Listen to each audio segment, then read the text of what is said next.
Hello, maayong gabi sa inyo ang tanan. Ubay-ubay man gud ang mga message ako sa ato ang Facebook page. Kabahin ni ining pagbuwag ni Daniel Padilla ug ni Catherine Bernardo. Pero ang inyong uncle personally dili man gid na siya fan anang Kathnil, pero garespeto ang inyong uncle sa ilahang trabaho, sa ilahang pagkatao. Pero ako wala jud ko nagsubaybay ana sa ilaha. Sa ilahang pagka-couple, no? Pero syempre makatan-aw man sa inyong uncle sa mga salida ni Catherine ug ni Daniel. Pero dili na siya mao ang ako ang topic.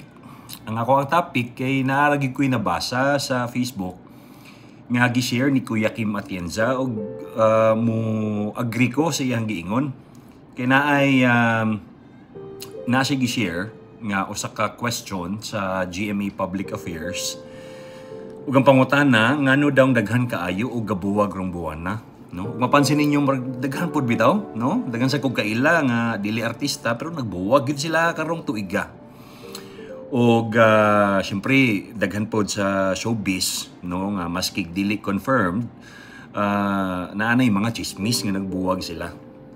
Pero ang gisulti ni Kim Atienza, basahon ako niingon siya nga sa iyang tubag sa pangutana nga ngano daw daghan kaayog gabuwag. So niana siya, because many think that love is a feeling when it is actually a choice to stay, for better or worse. It is a day-to-day walk.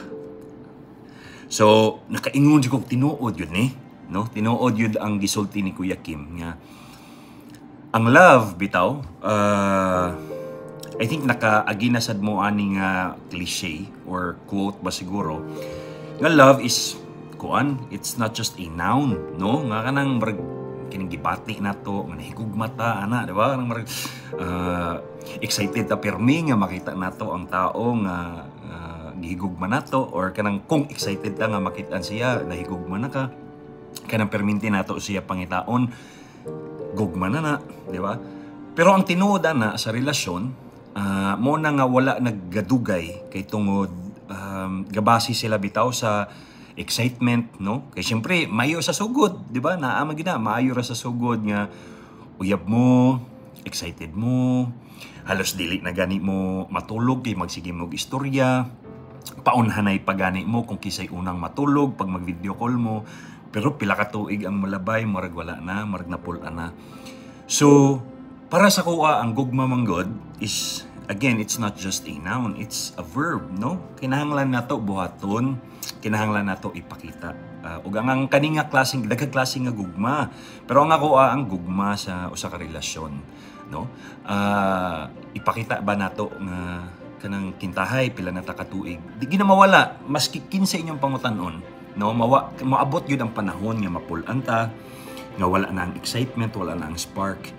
Pero kung atong perminti nga balikan ang adlaw kung anong gipili nato ni siya nga tao, kung anong gihigugma nato ni siya, no? Makatabang ba yun? Makatabang yun, no? Kay ang gugma, again, sa masagisulti ni Kuya Kim, it is a choice to stay. No, maski pag ikapila mo mag-away, maski pag nagkailhanay na mo sa inyong mga tinuod nga mga baho, tinuod ninyo nga pagkatao, tinuod ninyo nga kinaiya, ang gugma, it's a choice to stay, no? Masama ni marag love ba jud nako ning tawhana kay marag ingon ani mo day ang iyang batasan. Pero kung naalang syempre communication, di ba? Unya mag-set og expectations kamong duha, unya balikan ninyo tong adlaw kung nganog yung na in love ka sa iya, no? Kung nganog yung like in the very first place nganong siya ang imong gipili, mapulan man ka, mawad-an man ka gana, mo question man ka, imuha gid dapat balikon kung nganong siya ang imuhang gipili, unless na lang na giabuso ka physically or naiuban nga giabuso pud ka mentally and emotionally. Kung dili man ingon ana, ang gugma, it's really a choice to stay. Imuha na nga pagbuot kung imuhag yung magpadayon mo, kung imuhag yung kumbaga mag-stick ka kung anong siya gyud ang imong gihigugma. Kay mao na nga daghan kaayo gabuwag.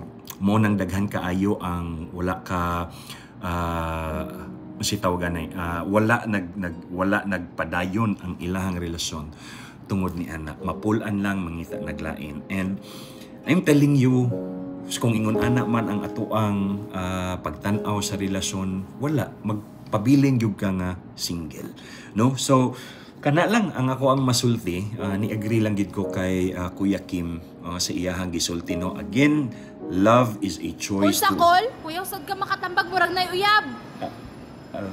Wala di ay sige ka nang kalimtin lang to akong gisulti. Sorry.